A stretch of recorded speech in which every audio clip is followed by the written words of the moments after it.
from a large vehicle to a small vehicle. And this is like the large vehicle with like vehicle. Bonjour. Hello, everyone. Thank you for joining us for this Fast and Furious panel. As you can see, we're still missing one panelist. He's rushing from the other stage, so we will do his introduction last. But first, thank you and welcome to join this panel. What we wanted to present to you today is how an entire ecosystem of public transit operators, shared mobility operators, and popular transit representatives can come together to help us build better, healthier cities. That's the goal of it today. Feel free to ask questions if you have. I know that's going to be very quick. So if you want to talk with any of our panelists, they will stay around this area just after the panel for you to ask questions. So I'm Tu-Tho. I will be the moderator today for you. And I'm not the important one. The most important one are my co-speakers today. So we will start with Eva. Eva, can you please introduce yourself? Hi, thank you. I am Eva Asturizaga. I am here representing Trufi Association. Also taking the spot of my colleague, Denis Bas, who you would see pictured up above, who is unfortunately sick. Gemma? I'm Gemma Schepers from the City of Amsterdam. I work in innovation smart mobility team, and we do a lot of projects on innovation. And my project was data standards and exchanging data within cities together with mobility providers. And we try to scale it up in the Netherlands and in Europe. And I'm Christophe Duquesne, so from France. I'm working a lot at CEN level. So the CEN is the European standardization body. And I work on the transmodal ecosystem. So that's NetX for scheduled information, Siri for real-time, Opera for observed data. And I'm leading the NetX group so for scheduled informations. And good afternoon, everybody. My name is Emmanuel de Verdalle. I'm representing ITxPT, which is a non-profit association supporting the public transport stakeholders in the adoption of IT standards.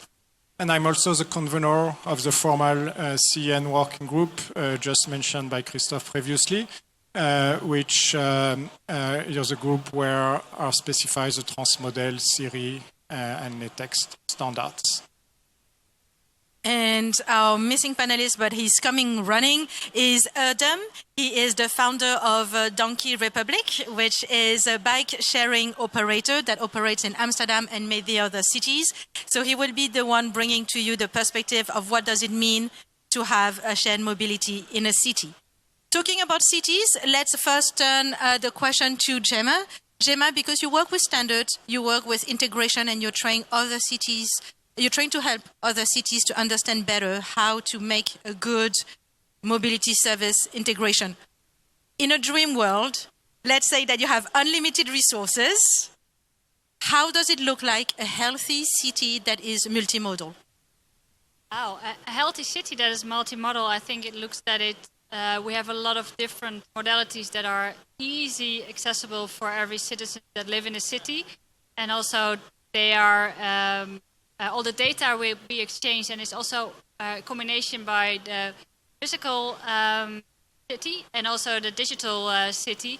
And I think we also need to make a uniform way of data exchange, and we can really control a little bit of the traffic also by digitalization and data. And I think behind the scenes, people don't see it, but I think if you are in a public space, it would be very easy to travel around, and I think modalities should be accessible for everyone on the streets. So talking about mobility being accessible, Erdem, you join us at the best time for you to introduce yourself, but also to tell us what does shared mobility bring to a city to make sure that we have accessible, integrated mobility? Please introduce yourself first. Hi, my name is Erdem Ovacik. I'm founder of Donkey Republic. Donkey Republic is a Danish Copenhagen-based bike-sharing company. We have bikes and e-bikes in 14 countries, about 25,000 bikes and 15 million trips to date. Micromobility or bike sharing, we see ourselves as part of public transport. It's been so since 2005 that cities have really started providing subsidies to different bike sharing programs. And I think over time we've seen different levels of success in integrating that with other modes. And rail plus bike is seen as part of the solution to get fewer cars in the city. You need to give a really decent solution to people for their mobility needs. And to that extent, I think we can really provide a well-integrated product, whether that is a full integration in an app. There's also some applications where you have a closed card system that the bike together works with the train card can work also to unlock a bike. But we see the future as actually fully integrated apps that many companies now support. I think also the physical infrastructure and how to park, the parking regulations and where do you put these shared vehicles near the public transport facilities is also quite important. And the general user experience. And I think many public mobility programs need to consider their contractual incentives. And if they do so in a good way, meaning the operator earns more money as they have more trips, then they will also work towards improving their UX, their vehicles, and making sure that they facilitate more trips. And that's what we celebrate in the collaborations we have. Thank you, Erdem. Bouncing off what you have just said, saying that shared mobility is part of public transit and all of it should be integrated with parking. Christophe, I know that when there was the revision of NETEX for new mobility services, you actually chose to extend the format that was first designed for public transit to new mobility. Why and how do you think it will actually bring us to a better integration? That's very important for travelers. The traveler is going to take the train and then is going to use a bike to go to the end of his journey. And for him, it's just a single journey. It's not two different things. He's doing one move. And it's very important for him to know that when he goes to the station, 100 meters away, there's a bike station where he can book a bike, and how he can book it, and what was going to be the price for it. So it's very important to give a global, comprehensive view of the mobility, not separated view with the buses, trains, micro-mobility. For the passenger, it's a global view which is needed, and therefore we need to harmonize. We need to tell passengers that the bike station is nearby the train station, and how he can manage, and if he can buy the same ticket for both of them, or he needs to, or whatever. So that does require data exchange in an harmonized way, and that's why we have extended our public transport-related standards to micro-mobility. I'd love to add a couple data points on this. More than 60% of our users, we do a lot of different marketing, but they are finding the bike sharing service through looking at the bikes. And some of the city partnerships we have, they wanted to have the bikes, but not on the surface. They wanted to put them in the train station under the ground, for example, because it clutters the public surface, right? But then you don't have this recruitment that people get off the station and they normally see the bike and then they pay attention to it. In other cases, they deprioritize bike share over the privately parked bikes. So if you have some parking spot near the station, often it's very difficult to get people to walk around to see if there's any shared bikes, if they should consider that before moving to walk or to take a bus. We also see from our data that if we start to have a distance of more than 150 meters from your position to the nearest shared mobility option, then people start to drop, so the conversion funnel starts to drop, and at 400 meters, you have barely customers wanting to walk that far to grab your bike, because they're going to do 2 to 3 kilometers anyway, and if they're going to have to walk more than 150 meters to even grab the vehicle, then they'll rather look for something else. Thank you, Erdem. So you actually underline a point that is very important, that is the proximity of the services to the users. And we're lucky today, we have a representative of informal transit systems, Eva, who is the only one today to tell us how and what does it mean to provide services that are reliable on the digital world, but from the so-called public, no private service that is the informal transport. How do you create proximity?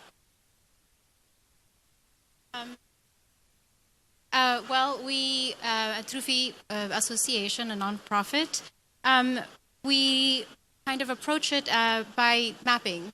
So we use the help of the mapping community abroad, mainly in low and middle income countries where the informal transportation is oftentimes the predominant mode of transportation. And perhaps I should just take a step back to just define it, because maybe some people here are not as familiar with the term.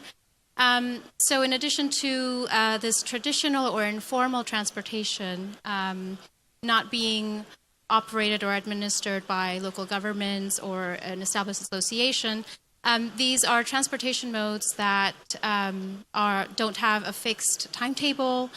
They don't have designated stops. So they're often like minivans, marshrutkas, tuk-tuks, and so on. So what we at Trufi Association, do is we map the routes of these informal transportations to make that information available to the public. I will give an example. For instance, in the city of La Paz, I realized, Bolivia, there are more than 900 routes of just informal transportation.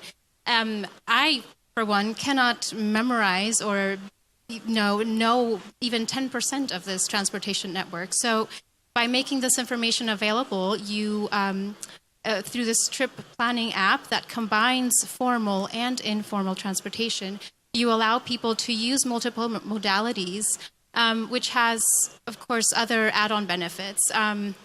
Reduced cost for users because they're not using privately owned vehicles. They're not using taxis to get from point A to point B.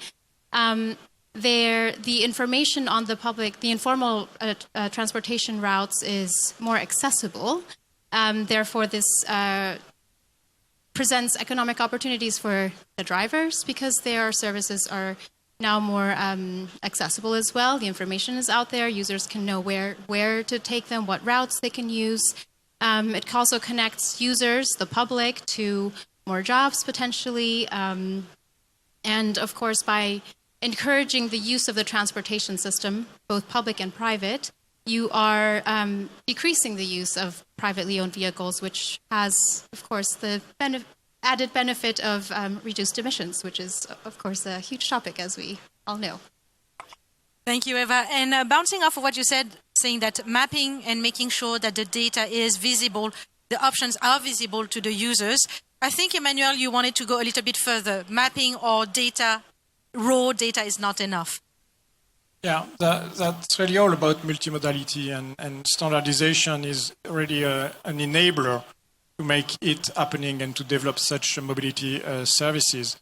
And mappings are fine, at least to solve some legacy concern about potential overlaps or multi-formats which are existing to feed any kind of systems or services. But there are also some key challenges regarding quality and consistency of the data sets. And that's really something we are now looking in quite detail in the frame of data for PT project, for example, in order to secure such a consistency of the data sets, to make sure that the services which will then consume these data sets, which are made available through the national access points in Europe, can be used to deliver efficient and reliable services. So having standard data format, having mappings are a must to, again, enable these offers of services, but really consistency and quality of the data set is what we really have to address now to secure such a data chain from the data source up to the services. And also when we talk about data sharing, we hear a lot about GDPR. And I know that you are a 100% passionate person about GDPR, Gemma. How can a city mitigate between the need of collecting data from its operators to manage a healthier mobility service, but also make sure that the citizens' data is protected? Yes, well, that is always very difficult because as if you are a city and you want to have all the data and you want to have all the insights on how your city, how traffic in your city is moving, you want to collect lots of data, but you don't need all the data to have the right information to really have understanding on how your traffic is, how people are traveling in your city. And I think it's very important also what I mentioned, that you said you have a lot of information and data. It's also working together in this ecosystem together with mobility providers, but also together with organization that developing data standards. In this whole ecosystem, if you work together, that is very important. But on the privacy side, always if you ask yourself as a city the question, what is the problem? For example, parking problems. You want to have only data on where the vehicle parked and how many vehicles are parked. So you don't need to collect real-time trips and things like that. And by asking yourself that question, you can start the procedures on privacy, data privacy assessments, to really find out what the data item is that you need and how you can get it, which kind of APIs. And there you come in with developing APIs and you come in with delivering the data. So then the whole ecosystem is working together. And I think the role of the government is to follow the right procedures, protect the privacy of the citizens, because in the end, we don't want to become a surveillance state as governments in Europe.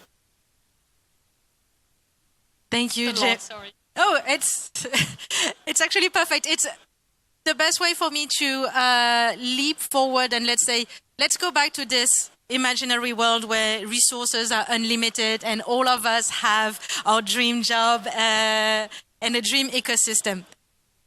From your perspective, Gemma, and then we'll go around to all the panelists, what is the best, most reliable multimodality integration for you to build a city for your citizens? That is a difficult question. I think we have a long way ahead of us, but I think working together in this ecosystem would be a good starting point, having the vision also on a European level, how we can build that integrated model. And then you can really work towards the national level, how you're going to organize it, and towards cities that are really operate in the city and control the traffic in your city. And I think the most important thing for citizens is to have really easy accessibility to modalities with feeling safe in your city and comfortable to travel around. And I think it's a long way, but I think we are moving towards that direction at this moment. Erdem, I'm turning now to you. In your dream world, multimodality in a city, what does it mean for you? What do you want to tell some of the city representatives we have in the room? All right, so I think getting the MaaS app to work smoothly is actually a pretty tough job, and I think different user types will want different experiences. So I think cities should be open for different players coming into that field and trying things out. So that's one really important thing, because when they give it as a task to one player or two, their investment into making it work might be more limited than what we need to make it really work. What I would love to see is that we have, of course, bikes, but maybe other modes, as well as public transport, everything represented in one place. But then, as a citizen, maybe I should see my government budget spent on mobility in my account. So you could see that you have a monthly €100, because we do publicly fund transport, but that funding is spent maybe on buses or other things, and I don't really necessarily see how I get to use it. So we could do it actually on the rider side, the subsidies or the use of the subsidies. So depending, or whichever app you log into, you could see your public transport wallet, and depending on what you're using, you will use that amount faster or slower. So if you use a pedal bike, you will probably have a lower cost, and if you have using scooters, then you'll go through it faster. And then I think the pricing of these modes should be adjusted to their externalities. So I think ride-hailing should have a surplus tax because they do create congestion, for example, and bikes are keeping people active, so they should get some support in terms of the prices. So working on UX, economic incentives, and rider side subsidies. a long dream. It's a big dream. It's an ambitious dream. Eva, what would be your dream of the best multimodality integration for your city? Yeah, well, that's a very tough question. I guess it depends greatly it changes by region, of course. But I guess keeping on the theme what's already been mentioned, I would just have to highlight cost as such a big deterrent, especially when we are considering the low and middle income countries. If transportation is not accessible, then people are just not going to use it. And I live in a city in Berlin now, in which I think the transportation system is fabulous. But even for wanting to do this multimodal trip, you have to pay additional fees for taking your bike on board, for example. But that would be just perhaps a small step that could be taken to perhaps reduce or eliminate this additional fee to encourage more people to use their bikes. I don't know if other people that have been to Berlin would disagree with that and think it's a nightmare to have so many bikes on board, for instance. But yeah, so I think cost is obviously a main factor. And I think a lot more money spent on behavior change because users are, I guess I would say, are used to this private or single vehicle door-to-door kind of service. And if we want to think long-term and we want to think sustainably, then of course there needs to be a shift in us accepting to use new modes and various modes to get from point A to point B. Thank you, Eva. Acting on the shift, Emmanuel, what's your dream of the best multimodality integration? Yeah, I don't know if it's a dream, but I think if we really want to offer best service, the most efficient one, most attractive one, we also really have to take care about what is behind the scene. And at least for what concern our domain around the data standardization is really to take care about the governance of the data. And that's something which is not so visible, but that's something the European Commission is strongly addressing through the MMTIS delegated regulation, for example, in order to fix some rules to make sure that the data sets which are provided again to then be consumed by services to offer this best multimodal offers is fairly secured, I would say.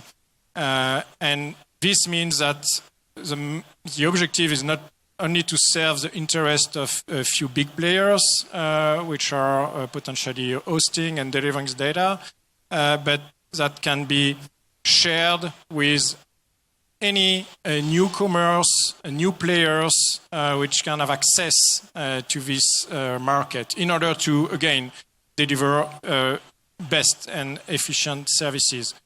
So I think we already have to keep it in mind that the data governance, again, the hosting, the access right, the use of data sets is fairly managed.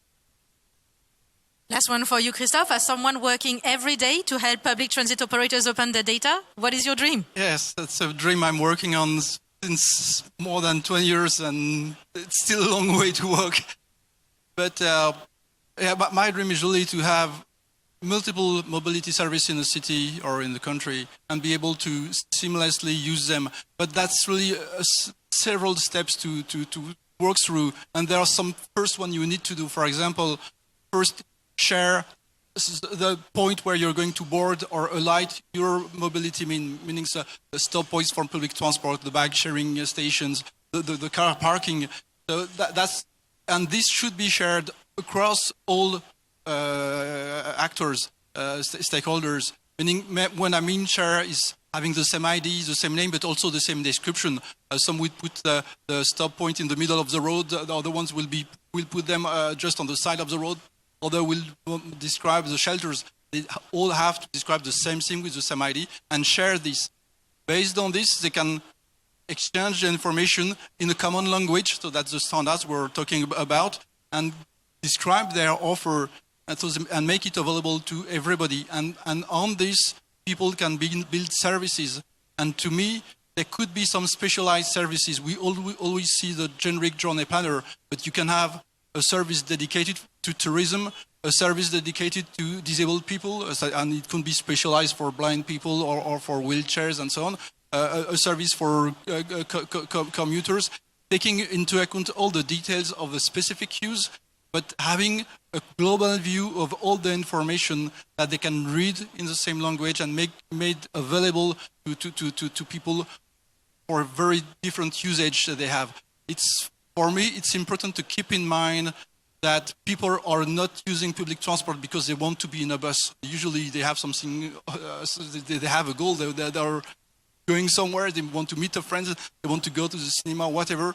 And so it should be transparent. The focus should be really on the people real need, and we should provide this public transport and all mobility service as just a service to achieve their goals.